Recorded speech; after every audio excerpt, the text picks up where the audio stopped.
Public के साथ आइए पॉलिसी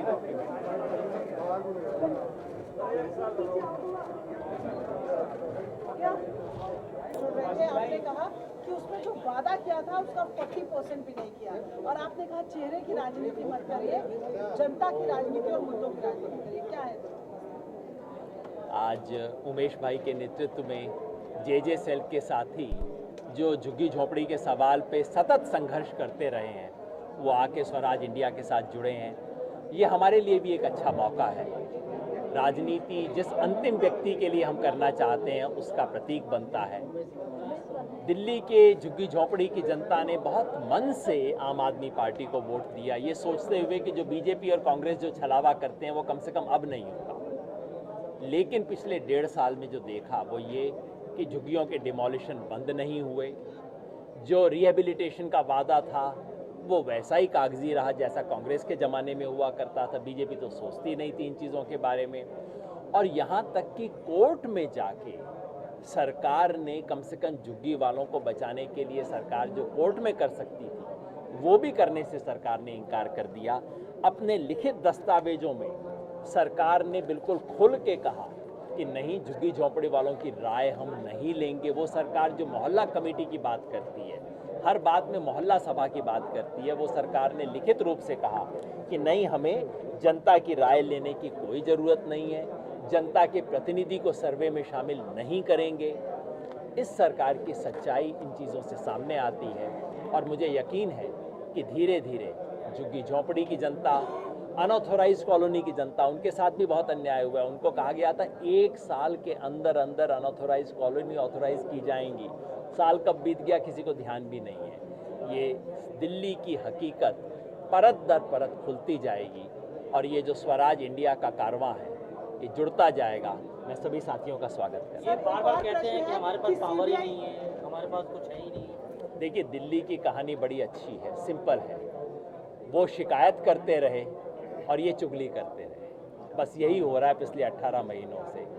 वो परेशान करते रहे, बिल्कुल ठीक बात है, बोर्ड पे लिखा होता है ना, वो परेशान करते हुए, मैं मानता हूँ, पर वो कहानी पूरी नहीं होती।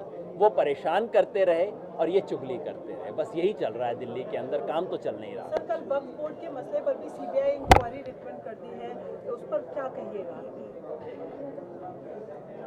दोनों बातें हो रही हैं। ये बात सच है कि इस सरकार ने बिल्कुल इर्रेगुलर तरीके से तमाम अपॉइंटमेंट की। अब जब हाई कोर्ट का जजमेंट आ गया है तो जाहिर है वो सब जजमेंट तो खुलेंगे दोबारा, लेकिन इस सब के बहाने दिल्ली को बीजेपी की गिरफ्त में लाने की कोशिश हो रही है, ये बात भी सच है। हकीकत ये है, इधर चिकनगुनिया है, डेंगू है, दिल्ली के लोग मर रहे हैं, झुग्गियाँ उजड़ रही हैं, रेहड़ी पटरी को उखाड़ने की साजिश चल रही है, और उधर दिल्ली की जितनी भी ये जो दिल्ली की सरकार रहनुमा है, आम आदमी पार्टी की सरकार है, एमसीडी में बीजेपी की सरकार है, और एलजी के माध्यम से केंद्र सरकार की सरकार है, इन सब को दिल्ली के लोगों के दुख सुख से कोई मतलब नहीं। सर, आप इससे पहले बीजेपी में भी आपने जे सेल को खड़ा किया, उसके बाद आम आदमी पार्टी की जीत में भी आपको भरोसा था, बहुत अहम भूमिका आपकी। क्या वो कारण रहे जिससे आपका मोह भंग हुआ? कारण तो जो सरकार की कथनी करनी, एक झुग्गी के ऊपर जो करके आई, वादा करके, और उस पे कहीं ना कहीं जो है वो अपने वादे से पिछड़ गई। जैसे अभी बवाना में झुग्गी जली, वहाँ 1 भी रुपया मुआवजा नहीं मिला। 6 अप्रैल को झुग्गी जली, 27 मई को शालीमार बाग में झुग्गी जली, वहाँ 9 झुग्गी जली, 1 भी रुपया मुआवजा, जबकि सरकार की तरफ से है।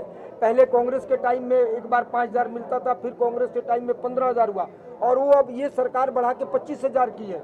लेकिन वो 25,000 रुपये जो पर झुग्गी मिलता है, उनके पास सारी आइडेंटिटी होने के बावजूद भी उनको कोई मुआवजा नहीं मिला। अभी 13 जुलाई को फ्लाईओवर मोती नगर में उजड़ा, 150 मेट्रो ने 150 झुग्गी को उजाड़ा। 150 झुग्गियों का पैसा डुसुब को दिया, दिल्ली सरकार को दिया मेट्रो ने, लेकिन उसमें 100 लोगों को मिला है फ्लैट, बाकी 50 को कागजों में कमी बता के उनको मुआवजा या फ्लैट नहीं मिला, उनको पुनर्वास नहीं, इसलिए इससे मोह भंग हुआ कि इनके कथनी और करनी में, और ये बिल्कुल ही सिर्फ दूसरे को झूठा नीचा दिखाने की, कभी सेना को अपमानित करने की, यही सब कार्य इनके जिम्मे रह गया है। एक और सवाल है, कई जगह पे जहाँ पे झुग्गी वालों को फ्लैट मिला है वो फिर झुग्गी में चले गए, वहाँ पे किराएदार लगा के रखती हैं। ऐसा अगर कहीं होता है तो आप लोग उसका देखा है रोहिणी के साइड में कहीं भी कोई प्रूफ मिलता है तो सरकार भी उस पर उनके ऊपर कार्रवाई करने को स्वतंत्र है। अगर कहीं 1000 में एक आधा जगह होता है, ऐसा अमूमन नहीं है जो व्यक्ति, लेकिन फिर भी अगर कहीं कोई चीज गलत करता है तो उसके लिए उसको दंड मिलेगा। क्या वजह है कि जे सेल खास करके आप लोग क्यों राजनीतिक दलों का खिलौना बनते चले आ रहे हैं? वो फिर चाहे कांग्रेस हो, फिर बीजेपी हो, आम आदमी पार्टी हो, आपने एक और राजनीतिक दल का दामन थामा है। आपको क्या लगता है, क्या उम्मीद के साथ आप दामन थामते हैं और क्यों बार बार राजनीतिक दलों द्वारा चले जाते हैं? नहीं, जो पीछे कांग्रेस बीजेपी ने छलावा किया, अलग हट के कुछ लगा था कि आम आदमी पार्टी एक अलग हट के, झुग्गी वालों का इसके ऊपर भरोसा था कि भाई और चीज़ें जो नहीं कर पाया हो सकता आम आदमी पार्टी करे, लेकिन विगत 1.5 सालों से 11-12 जगह झुग्गियों पर बुलडोजर चला, कोई स्थानीय विधायक, कोई संगठन उसमें कहीं मदद के लिए नहीं आया, और सरकार टीका टिप्पणी छोड़ के कहीं भी उससे अलग नहीं हुई। तो मोह भंग इसलिए हुआ कि जब झुग्गियों में, चूंकि झुग्गी के एक मुश्त वोट को हर आदमी चाहता है कि खरीद के इसको कहीं ना कहीं लालच से हम अपने पाले में रखें, जब वो चुनाव खत्म हो जाता है तो वो उसके लिए वो सारे वादे खत्म हो जाते हैं। मोह भंग इसलिए होता है झुग्गी वालों का कि भाई हम देखें कि कहाँ जाके उस उम्मीद को पूरा हो। ये धन्यवाद। Thank you.